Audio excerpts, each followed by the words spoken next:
Sheikh Majid, once I went to work out with him, and he beat me by 3 minutes. Oh, wow. I told him, block me a spot on Saturday. Yeah. I'll take the first place. Yeah. I exactly told him that. Went back on Saturday. I took the first place. It's called Dubai Fitness Challenge. For those who don't know, that is one heck of a challenge. Rashed Ahmed Mulla, the pioneer, the problem solver, the innovator, and the proud champion of Dubai Fitness Challenge, compete at the highest levels as a CrossFit athlete. The founder of Healthagon and the amazing delicious water Frio. When I was, I believe, 14 years old. And every day I was looking at myself in the mirror and I was saying, when I will change. Since I was 14 till date, I never stopped exercising. It's die or win. Yeah. I think halfway through, I wanted to throw up. Some people don't know their weaknesses. I think I am the best coach for myself. They came back and said, the price is 200K. I think 1 week before the event, they raised the price to 300K. How much did you get?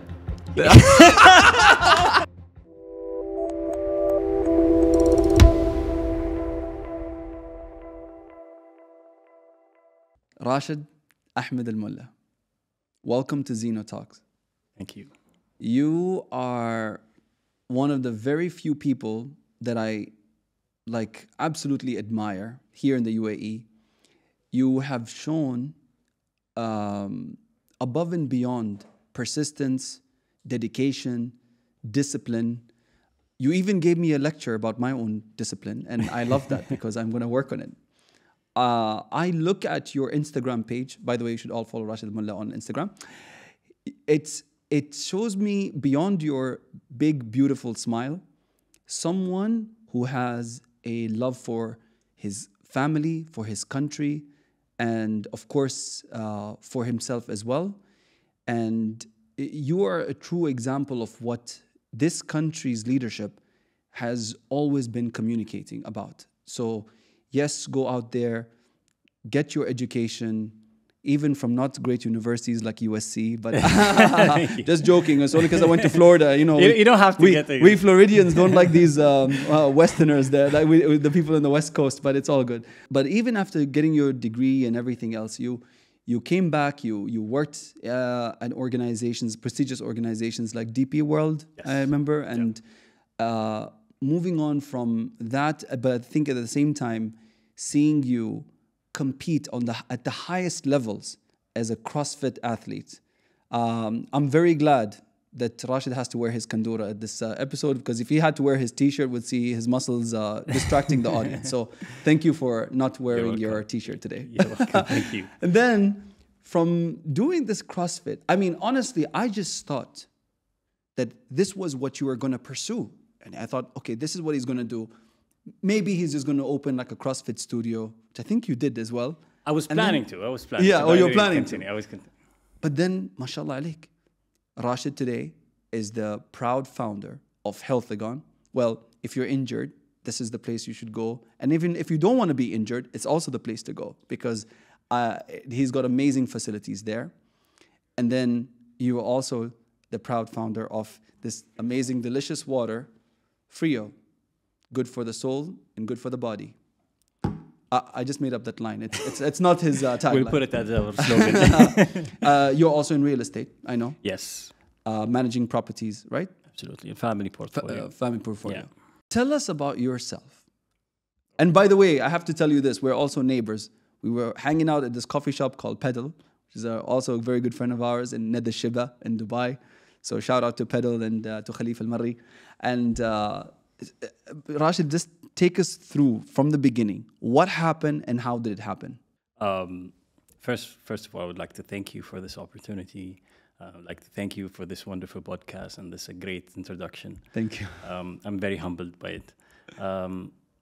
My start was when I was, I believe, 14 years old. I was slightly overweight. I was around 95 kilograms.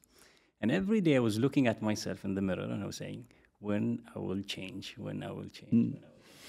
Until one day, my brother, I mean, sometimes, that's what most of the people are at. Like, hey, we want to do a change, but no one is taking action. So this is where I was. Until one day, my brother, Khalifa, he took the action and he he even lost weight and he started running, exercising. He took me with him to the gym. And from that day, in 2000, no, sorry, not 2000. It was even, yeah. Since I was 14 till date, I never stopped exercising. Wow. That's amazing. Yeah. So from that time, I don't want to ever see the 95 kilograms where I was. Okay. Right now, I'm around 77. That's amazing. Yeah. But also, let me ask you this: when you say exercise, because all of us at that age, we were all playing football in our neighborhoods or cycling. But what kind of exercise were you engaged in? I started off in, football. All of us used to play football. But for me, I started off in the gym. As bodybuilding. Wow. As a bodybuilder, yes. I was doing bodybuilding and the normal cardio, like the normal routines that bodybuilders do. Okay. So from there, I started getting deeper into, let's say, for example, bodybuilding and health and wellness, and started reading a lot of blogs and, trying to educate myself on, what is the best, let's say, for example, in the beginning when we first learned, it was like, cut carbs are bad. I think you remember, cut carbs are bad. We were just eating chicken and vegetables. That's it, chicken and vegetables, chicken and vegetables. There was time like we were eating just tuna and vegetables. I do find it very hard to believe that you eat a burger, though. Looking at you. I do. I mean, we do something. I have to actually see you doing. Till now, I still don't believe until I see you eat it. We'll take you for a burger please, after this podcast. Is it? Okay. So you started working out. I started working out, exercising. Long story short, went to the university. And then the biggest change in my life happened. So my dedication towards fitness was over, let's say, for example, I was very passionate. I was hyperactive. This is in the US? This was in the, university. UAE. I went to undergraduate in undergraduate in the UAE, yes, okay. And then, and then master's in the US. In the US, okay. So my parents were really concerned. Rashed, you're wasting your time playing football, going to the gym, etc. Do something. Okay. Go work or try to do something. I mean, I was still at university, but my let's say, for example, fitness. My fitness passion was taking most of my time. Like I was spending at the gym maybe 2 hours at least or 3 hours. Until one day, there was an event that happened. And the guys and the manager of that event was a friend of mine. And how it started is the manager convinced the guy, hey guys, come participate in this event. It's really nice. You guys doing you guys do bodybuilding every day, etc. Yalla, ta'alu, try it. Let us see your fitness level, how fit you guys are. Yeah. Until all of my friends did it, and I persisted on not doing it. It's a waste of time. Yeah. I'll just stick to my program. Oh my God, I don't want to give up my chest day for a circuit exercise. And then, the group insisted, like everyone, like imagine all of peer your pressure. friends did it. You had peer pressure. All of them did it. I'm the only one who was left. Yeah. So like, okay, I'll give it a try. Okay. It was called Dubai Fitness Challenge. Oh my goodness. Yeah. Oh yeah. For those who don't know, that is one heck of a challenge. And then, okay. It was Dubai Fitness Challenge. As I said, I will try it. I'll do it on Tuesday. I remember even the day and the time. It was in the afternoon. I went there and I did the first. I did the qualifier. I pushed. Well, it was okay. I pushed like normal. I just wanted to do the exercise to get a better score than my friends. Yeah. That's it. I pushed slightly harder, and I ended up when I finished the workout. They told me, "Oh, you're 7th overall." So like, what? Oh wow! I'm 7th. Like I didn't know. Like I was 7th overall. I was oh wow, I'm 7th overall. That's good. Yeah. I told them that was easy. I told them block me a spot on Saturday. Yeah. I'll take the first place. Yeah. I exactly told them that. Block me a spot on Saturday. I'll come and take the first place. I went back on Saturday. I took the first place. Oh my goodness! And then all the excitement of the competition started. Yeah. I went from there. It was the first time ever for me to throw up after a workout. I had to admit, I have to say, it was my 120% at that time. Yes. And guess what? The score, I mean, the guy who was second, it was Marwan Al-Marri. Okay, Shout out to him. He's an amazing guy. I know him. I love him. Yeah, cool guy. So Marwan was second. Okay. And I was ahead of him, split of seconds. Imagine. So Marwan, I believe they told me you tried to get a better score, but you didn't get.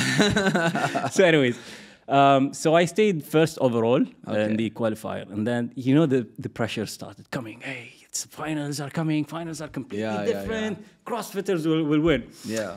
And CrossFit at that time, and you're talking about 2012, was fairly new. Not many people were in CrossFit. Yeah, yeah. So they were like, I think 2 gyms, Burn Room and CrossFit Dunes. But I knew Mohammed Musharrakh in Sharjah. In Sharjah. He had. I think they were even before Mohammed Musharrakh Oh, started. wow. Yeah, Okay, okay. I don't, but Mohammed Musharrakh maybe started 2014, 13. Yeah. I'm not sure. Okay. But these 2 gyms like were the only. I No, mean, yeah. yes. So we spoke to the guys and they're telling, oh, you will lose, and then خلاص, you know, my competitive instinct. I just want to tell you about my competitive instinct. I have to admit it. Like if you're walking, I want to walk faster than you. Yeah. This is how I am. You've Like, always I'm been like always this I've since always you were a been like kid. this since I was a kid. I'm always competitive. My mom thought, I mean, talking about since I was a kid, Yeah. my mom thought I was crazy because I was never. My mom thought me like I was crazy. Like I was never sitting still in one place. I was Like you have always ADD or hyper, thing, yeah, hyperactive. I was Ew. hyperactive, running all over the house. Okay. So my mom used to try to put me in one place. And put me in one place. Please don't move. Watch TV. Watch TV. Enjoy that TV. I couldn't do that. I'm a person who will always run and move. Yeah. Even at office, like I can't sit still. I need to move. I need to look at that place. I need to go there. I need to see that one. What's happening over there? I suddenly call someone. Oh, what's happening over there? Yeah. So I jump all over the place. But going back to the competition, so they told me you don't have a chance, etc. It's only CrossFit guys who are going to win. The final workout is going to be different, long, etc. I said like, okay, let's deal with what we have and try to increase our, let's say for example, stamina, strength, etc. So I worked on the exercises that were there. And that whatever, let's say for example, they provided in the qualifiers. I didn't know much about the. I didn't know much about the event. It wasn't even called CrossFit event. It was a fitness event. Yes. It went to be a CrossFit event and then went back again to a fitness event. Going forward to the competition, they released, let's say for example, the exercises, etc. And then I was like, oh, shocked. What is this exercise? What is that? What can I do? How can I learn about it? So I went to the, I prepared myself to the best I can. Yes. But I know one thing, like, you know, the tension before the competition, everyone is talking, oh, da, da, da. And you know what got us even much more excited is His Highness Sheikh Majid. Yes. Sheikh Majid, when he first announced the competition, it was like 50K.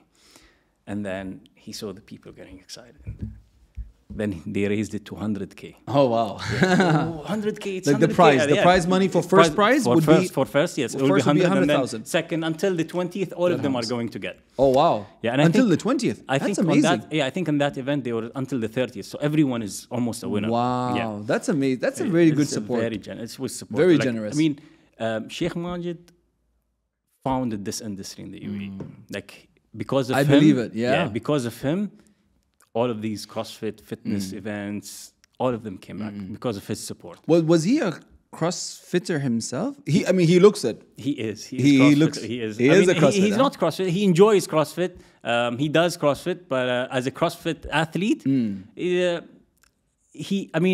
okay, let me tell you this. This is behind the scenes. I hope Sheikh Majid, once I went to work out with him. Yeah. By the way, this is the son of the ruler of Dubai, the vice president of the UAE. Sheikh Majid, I went with him in a workout one time. And he beat me by 3 minutes. Oh, wow. Yes. He beat me by 3 minutes in that workout. I'm seriously, I did not. I went as fast as I can. But maybe the workout was better for him. Yeah. I don't know. Everyone has a workout. So we need a repeat, Sheikh Majid. We need a repeat. So yes, moving forward, the competition had this, the excitement, and then Sheikh Majid came back. Not Sheikh Majid, but the event. They came back and said the price is 200K. Oh wow! It's like, oh my god! Everyone was like, pressure is on. What should I do? Yeah. What can I do? I want to win this. Okay. Imagine like you're at university and you got a shot on winning 200K. Yeah, of course. It's amazing. At that time, I think, I'll start a business. I'll buy real estate. You think about all these kind of things. I think 1 week before the event, they raised the price to 300K. Oh my goodness! Oh, it was amazing. I was like, we all need this. We'll fight for this. So I went this, but that wasn't only the reason. I've seen a couple of pictures before the event of our competitors of declaring that they're okay. This is going to be the first guy, the first place. That guy is going to be second, and then the third. I got really intimidated and like on fire. This like, was just like predictions. People were making predictions of people who might win. Prediction, yeah. I wasn't in the calculation. I was like, okay, at least I was first in qualifier. You guys can give me some. Okay. But that drove you even more. Oh my God! You're like, oh, you're already competitive. Fuel. Yeah, and you're fuel to the fire. Absolutely. It was like full. When I went to the event, on the day event, I was lucky to be on the third heat, but not the last heat. So there were like 5 heats. Okay. I was on the third heat, which is fine. Hey. Not all of them started before me. Some of them started even after me. But one started before me. The two heats that started before me, they both celebrated the victory. Oh, wow. Yeah, so the first one who finished, he celebrated victory. Second, Marwan Murray, you celebrated. He added even more fuel. Like, he celebrated, it's done, it's good. I was sitting, I was like, So one of my friends' father, he came to watch the event. He's from Nad al-Shiba. Okay. He came to me and he told me, listen, Rashed. What was his name again? One second. Oh, you don't have to. اسمه طارق بن خدية. Okay. أبو أحمد طارق. Okay. يعني طارق بن خدية قال لي, listen, he's father of Ahmed, and they were also competing. He came to me and said, listen, Rashed, if you lose, you're not allowed to get back to the neighborhood. Oh. He told me, if you oh my God. You're not allowed back to the neighborhood. Yeah, like, Marwan's like Jumeirah, right? Yeah. And this is Nad al-Shiba. So for those people who don't know, we have a community rivalry here, a friendly rivalry. There's between Nad al-Shiba, Mizhar, Khwanij, Jumeirah. There's always this, but it's good. It's healthy. It's healthy competition. You need it. Yeah. Okay. So he told me that. I was like, I've got you. Don't worry. The mentality was when I went into that, let's say, for example, competition, I was standing, it's die or win. Yeah. I don't care if I was crawling. I don't care whatever happens. Yeah. Die or win. خلاص. It's like I don't see anything. It's just you're 100%.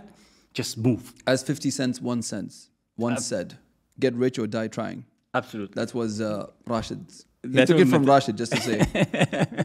Okay. So I went all out. Not all out. Like I went hard pace and I was giving my 100%. It was a long workout. I think 30 minutes, 32 minutes workout. During the workout, I was leading. I was listening. Oh, Rashed is leading, and if he stays like that, I was like, oh my God, I was pushing harder and harder. I was trying, and then I hear like there was someone behind me who was even like trying to catch up. And then I'm trying to push even harder and harder. Khalas, you're just moving. I think halfway through, I wanted to throw up. Oh my God! This was the second time I wanted to throw up. I don't know what's the story with this.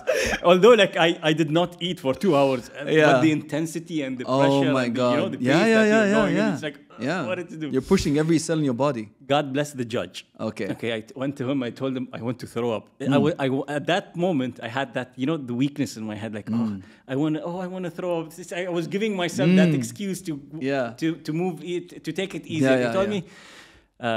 Really, God bless him. His name is Captain Jafar. Okay. He told me, no problem. Here's the trash can. You can vomit and you can continue. Oh wow! I was like, yes. Yeah. Went back and you threw up. Deadlifting. And then okay. It just disappeared. Okay. Yes. I went back in and I just went with the deadlift. But it did slow me down a bit. It did slow me down. And alhamdulillah, that was and then from there it was. I mean, that's where my life entirely changed in terms of fitness. Yes, so what did you What did you win there? I was the fittest Emirati at that time. Yeah, in 2012. I was the fittest Emirati in 2012. Amazing. How much did you get? 300K. You got 300,000. Yes. And then Bin Khadija, what did he say when you went back? No, Bin Khadija was happy? Super. He was super proud. Was he there? Yeah, he was there. All of them celebrated. Good. Like when I even crossed, all of them came. They wanted to hug me. That was the only time. I don't know. Maybe it was really my 1,000%. Everyone, like I couldn't even breathe. Like if someone got close to me, I couldn't even breathe. I was telling them, please, please stay. Yeah, if someone just touched me, placed his finger, I was like, I was going to choke. That's how much tired I was. I think I never got to that state ever. Wow. Yeah, in my life. Even though I competed and I won again, Yeah. but that state I never got. You know back. what they call that state? Peak performance. You were at your peak. Khalas, like that's my it. 100, Hey, that was it. 100%, Yeah, that's why. Yeah, you beyond that, that's it. yeah. Yeah. Okay, so it took you about 20 to 30 it took me minutes. about 20 to 30 minutes until my heart rate went down and I was breathing, etc. So from there, yeah, it was really Alhamdulillah, exciting. salama. Allah Yassalam. Yeah. Allah Okay. Yassalam. So from there, my fitness kind of career, I took fitness seriously. Okay. Did you competed abroad? I competed abroad. I went to Asia. Okay. Yeah, I finished in the qualifier, I think 36 in Asia, and then I went to the, no. I think in qualifier, I think I was in 30 something on Asia. It was my first. It was my first proper CrossFit qualifier to take. Nice. It was fine. I mean, for me to transition from a fitness athlete to CrossFit was a completely different. I mean, you need to be a completely different athlete. The amount of strength that you need to get is I mean, you have to build a lot of strength in weightlifting. You have to be a great gymnast. You have to do a lot of, let's say, for example, a lot of strongman to get to be able to compete in a high level. At that level, my goodness. with the I mean, CrossFit yeah, athlete. it's amazing to see when I see CrossFitters, like they're like doing handstands like it's nobody's business. They're throwing, I don't know, these huge bell balls like of steel. I don't know from what. Like you guys are doing like everything. It's above and beyond, Yani. For me, it's crazy. Yeah. So you competed around the world. I competed around the world. Went to Asia. Went to and then back in the UAE. People started saying, "Hey, Rashed won the first time. He was lucky." Oh. Then again, it went back again. Oh, Rashed was lucky. I was like, okay, let's see what you guys got. Went back again, and there was a small event that was weekly event. Went in, and it was a kind of completely different workouts. They said, Rashed, impossible. He can't win. Rashed is very good at only long workouts. The short workouts. 3, 5, 6, or 10 minutes, Rashed can't compete. Like it requires different kind of athlete. I was like, okay, yalla. Yeah, give me the challenge. I went and alhamdulillah, I won again. I won again. And then after that event, I had one of the first failures of my life, which was the Emirates Fitness competition, the second edition. At that time, I thought I didn't know my weaknesses. I mean, maybe I'm more aware than others. So what happened is I seek, let's say, for example, help from professionals, but not right for me. Probably right for other people. So I was training under different coaches, etc. I didn't get to where I want to. So then I stick to one coach. And then when I went to that competition, I lost. I came, I think, fifth. So it was really painful. It was a painful failure for me. The first, I mean, it was the first high big scale. Yeah. And I knew. I mean, it got me so much is because the outcome could have been in my hand, but I put my let's say, for example, my faith in someone else's hand. Like, I'm gonna listen to you. This is the program. I'm just gonna do whatever you say, and I'll do it. Khalas. Exactly. Yeah. Interesting. So I think for some people it works. For others, like most people do need coaches. For me, I think I am the best coach for myself. That's amazing. I just take, let's say, for example, ideas on how to do it, etc. I do read a lot, etc. At that time, I was like spending a lot of time on programming, etc. So after that failure, I learned the lesson. Okay, if I want to learn something, let's say, for example, a specific skill, I'm going to go to a person who is a master in that skill, and now I'm going to try to learn that skill. So that's what I did. So I didn't have a coach who coached me on everything. No, I had, let's say, for example, okay, you're a weightlifting coach. I just want to learn from you, let's say, for example, how to build strength. And that's it. You'll not take over my programming. Okay, you're your gymnastic coach.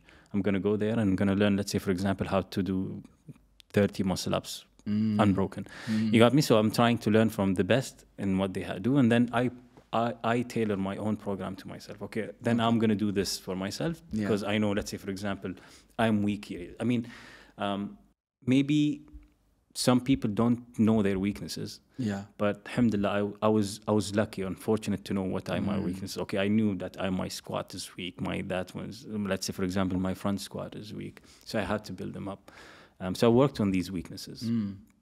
Alhamdulillah, going back to the 2015 event, I learned from my mistakes. Yeah. And I won again. Okay, good. Yeah, so that was okay. After winning, so like, I think it's time to change. So I always visualize myself that I'll be standing on a podium, and I tick that. Yes, exactly. That's good. It was this something that you wanted to achieve in your lifetime? Achieve in my life, yes. I wanted to be on the podium, and I wanted to lift the cup, and achieve that. You know, Rashed, I feel like you were you were definitely one of the trailblazers in this field. And to be honest, when you stopped, a lot of people stopped as well. There was a time when CrossFit was a thing, and amongst the Emirati community, and you know, when they saw you, I think you inspired a lot of people at the time to join it as well. When you stopped, suddenly you don't see the gyms around that much. You don't see a lot of people doing CrossFit. I think there was that. I think from that it switched very quickly to like calisthenics. Absolutely. I remember calisthenics was a thing, and I have a lot of my Emirati friends that were doing that as well. I don't know, that died as quicker than anything. I think within a year, khalas, everybody stopped doing calisthenics too. And then I don't know, this. I think cycling became the trend, and now paddle tennis. Everybody and their mom plays paddle tennis. But that was a thing. But yeah, you were literally like a pioneer, and you were like a trailblazer in that field. But so you did that. You know. Let me ask you this: on before we move away from the subject, on the stigma of CrossFit, is it known or is it true that there's a lot of injuries in this field? It is, unfortunately. Really? Yes. And most of it's because of overuse and people overdoing, let's say, for example, a movement that they are not prepared to do it. I think that's the reason number one. And reason number two is people want to get, I mean, most of us want to jump from 0 to 100 in a month or 2 months.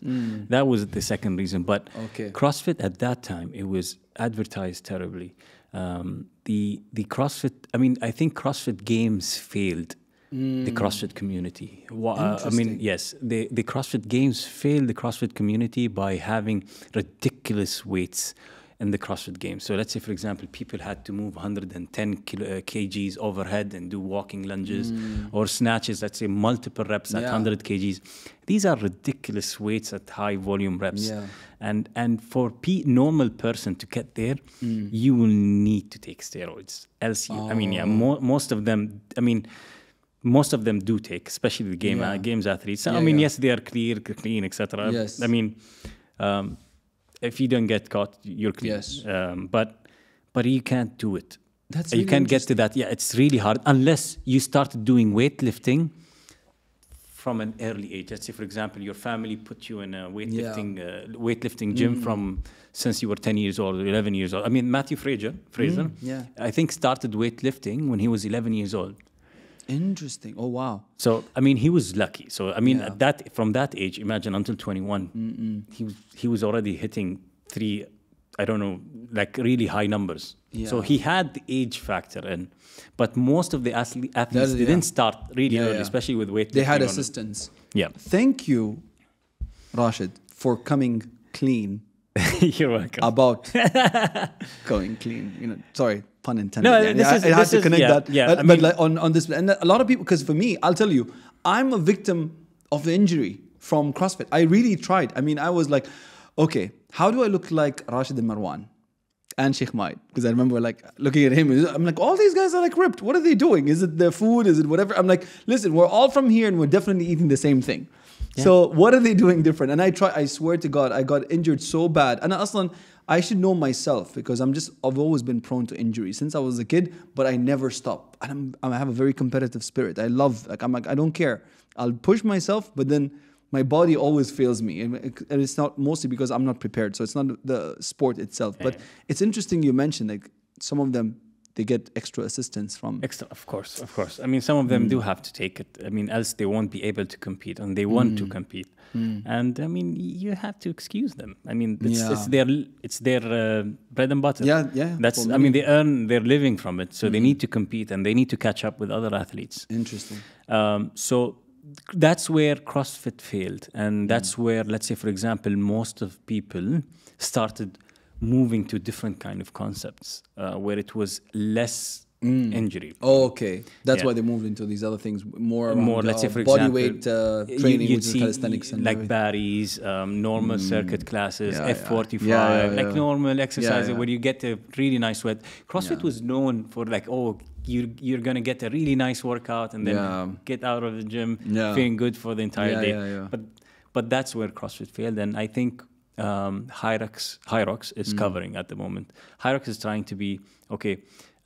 We'll merge two sports, which is CrossFit and Spartan race, or it's like, say, for example, Spartan race with kind of different exercises. And I met the founder, and I told him, don't do the exact mistake. He said, no. He told me, no, we are not going to do that mistake. I told him, as long as you don't go, like as long as the mass can do it, you'll be fine. And he definitely agrees. So I think he'll be in good shape as long as, I mean, there is new exciting movements in it, because people would get bored out of these repetitive, let's say, for example, movements. So taking your competitive mindset from the gym to the business world. Most of the things that I have started were personal problem statements. Really? Yeah. My physio, which is Healthagon now, was a personal problem I had with, let's say, for example, the convenience of having physiotherapy at home. Really? Yes. Ah, okay. Because I remember Healthagon started that way. Free sparkling water is even an answer to a problem I had, which was the options of delicious beverages that were safe, healthy, and guilt-free. And at that time, until today, let's say, for example, what are your options? You would see, okay, it's either, let's say, for example, Diet Coke, which is full of sweeteners, or let's say, for example, a mojito or other cocktails. So you would look at what is the options in the market, and they're really limited. So this was an answer for, let's say, people who would, let's say, enjoy. They want to, let's say, for example, they want to enjoy a really delicious beverage while watching Netflix, or let's say, for example, while working at office. I love it because it's 0% sodium, calories, sugar, like zero, all of it. It doesn't have any of that. It looks amazing. And I'm telling you guys, not because I am Rashed's fan and a friend and brother and everything, but I honestly, I'm telling you, the packaging is amazing, the flavor is amazing. It's really good. And I love, and for me, I'm a big fan of products that are manufactured in the UAE, and the fact that, you have it here, make it in the Emirates, and of course the flag of the map of the United Arab Emirates is amazing. So this is really cool to see this. And all you Emirati entrepreneurs, or even non-Emirati entrepreneurs who live in the UAE, we have to see you elevating your level of production like this, like Frio. Good for the body, good for the soul. Absolutely. Okay, so all of these things were as a result of you noticing there was a gap in the market and there were not enough options for you personally. And that's what made you. But I mean, how did you know though? Let's take Frio. How did you know there's a gap in particularly like sparkling water? Because see, it was not, which is true, by the way. Yeah, there is, yes, there is. Let's say, for example, there is a gap in that fun, engaging brand that will engage with the community and produce, let's say, for example, flavors that the community want. There is 100% gap. Why is it called Frio? Because it's freezing. It's Frio. It means it's freezing in Spanish. So what happened is, before starting Frio. No, sorry. Go back to your question. No, I was just saying the gap in the market. Yes, the gap in the market, yes. So when we started the Frio sparkling water, it wasn't the sparkling water we wanted to start. We wanted to start a recovery beverage. Okay. Yes. Yeah. So it was still meets, let's say, for example, the category of, okay, there is a gap, we want a beverage that we want to enjoy, etc., etc. But then we looked at what makes sense. Yes, I am passionate about, let's say, for example, having the best beverages, the most delicious beverage, etc. But then you look at, let's say, for example, the market, which one is bigger and which one is smaller, and which one, let's say, for example, the mass is going to, let's say, for example, consume.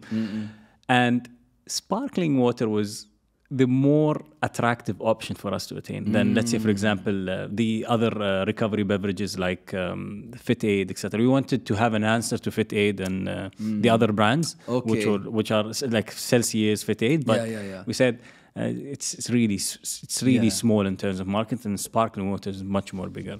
Because it could be enjoyed by the mass. Rashed, this is super smart. It's so smart. I'm telling you, because I go and buy sparkling water. You have no options. I'm not even going to mention the brand. There was one from Lebanon, which you probably know than what I'm talking about. There's one, and we have a union co-op. They stopped, right? Yes, they stopped. I don't see it anymore. I don't see it anymore. I'm like, okay, clearly because Lebanon's got like so many political, economic problems, probably that's why they can't do their production and everything else, and it's just gone. The reason why I took that brand, which I don't want to mention the name because only Frio exists, is because the other two popular ones, they're just too carbonated. Like I don't like it because it's too strong. I don't want it to be it takes me forever to want to like drink it. This is a perfect balance between the flavor and the soda that's there. So the carbonation, it's just a perfect mix, and this is just beautiful. So, anyways, congratulations, Mabruk. This is really cool. If you look at it, it's only three things in it: water, flavor, and gas. That's it. Natural flavor, water, and gas. That's incredible. There is nothing else in it. There is no sugar. There is no sweetener, no preservatives, nothing. How long has the brand been around now? Almost a year. Where can people get Frio?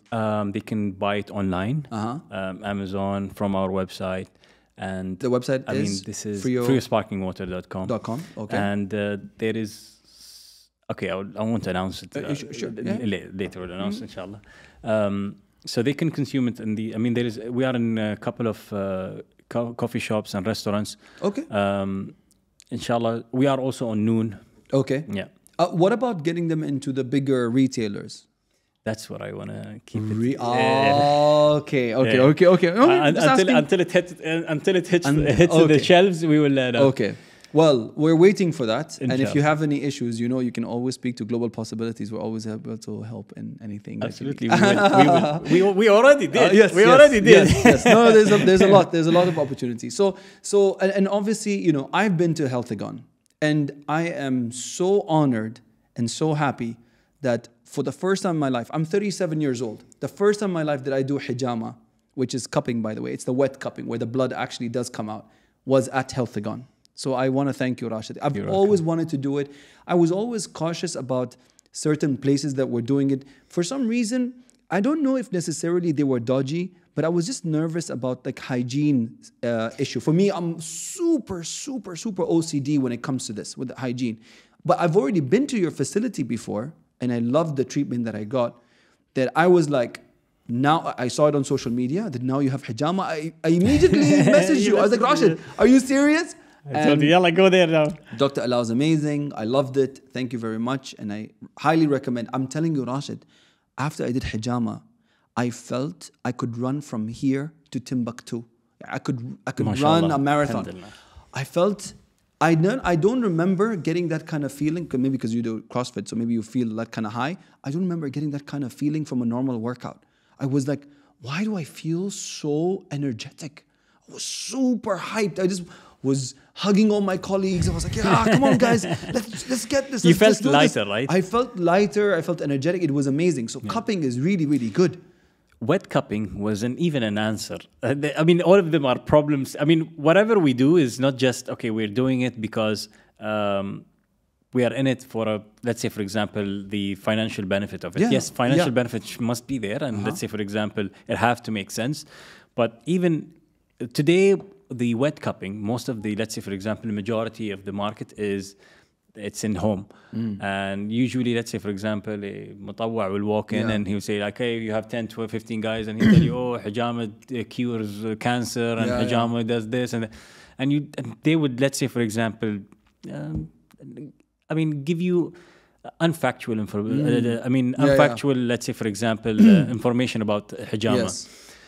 This is what we wanted to address, and even the gap of, let's say, for example, females. Not all females have access to hijama, so that's what we said. Okay, we'll have a female therapist, so very even good. females can do hijama. Yeah. Because usually, let's say, for example, usually they're limited. Let's say, for example, hijama therapists in terms of females who are serving the, let's say, for example, community. Addressing this problem is like, hey. You don't have to have 5 or 10 people, and then let's say, for example, one therapist will come your home and will treat them. You can come, you can book your appointment, and we can. At your convenience, you don't have to have your multiple friends in, and we made sure that the prices are realistic. Yes.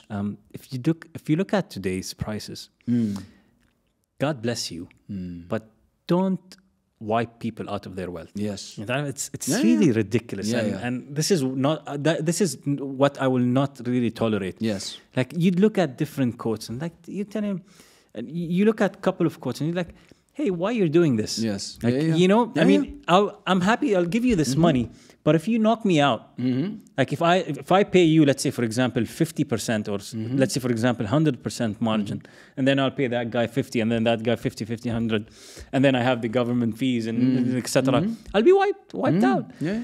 God bless you, make money and let me make money. Yes. You know what I mean? Like, the business idea of needs to change among the community. You don't have to make 100%. Make it sustainable where other businesses thrive and you thrive too. And that's what I do even when I walk in, let's say, for example, with different business partners or potential business partners. Like, I sit down with them and tell them, what's your problem? And what can I do to help you? They would tell me, oh, yes, in terms, let's say, for example, free of sparkling water. You'd see, let's say, for example, a distributor tell you, our problem is the hotels, they do not accept a beverage that is less than 1 year shelf life. Tell them, that's fine, I can solve that problem for you. We'll give you, let's say, for example, the most recent, let's say, for example... production or the product, and then... Without, let's say, for example, compensating... without, let's say, for example, telling them, hey, okay, I will try to extend the shelf life, or let's say I will try to add preservatives or something that will keep the... I can help you. Okay, yes, I will do this. I will prioritize you in terms of this. I'm helping you to let's say, for example, get that deal in terms when you go to, let's say, for example, negotiating. Because if you thrive, I'll thrive too. No, so this is what the concept that is... Maybe people need to work on it. Okay.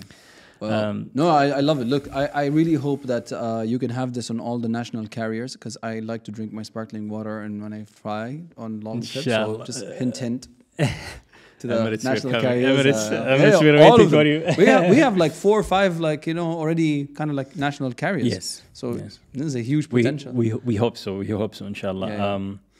We have done it for the community. Yeah.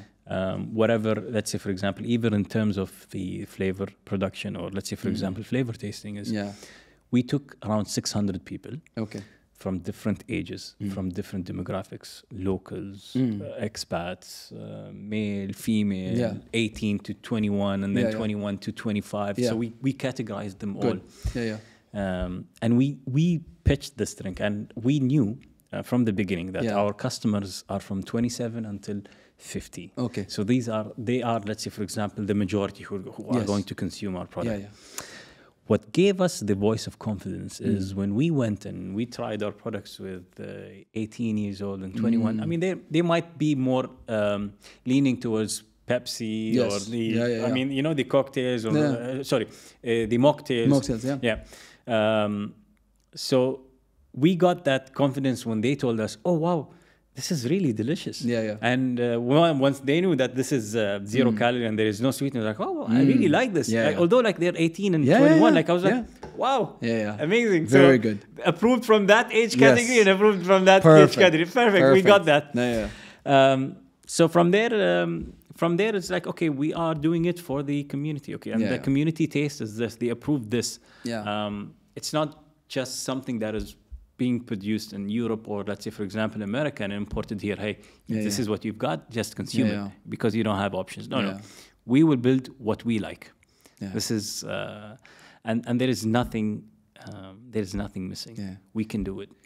Rashed, the pioneer, the problem solver, the competitor, the innovator, thank you so much for joining Zeno Talks. This was very, very inspirational, and I think a lot of people can learn so much from your attitude of looking at opportunities, at pushing yourself, at discovering new territories, and taking the step to just creating something that people really do need and deserve. So, Wallah, thank you so much. If you have any final words, I'd love to hear. I appreciate you, Amar. I thank you very much for this podcast.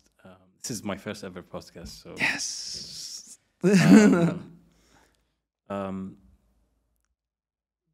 I mean, most importantly, I mean, what I would tell people, don't do it just for the money.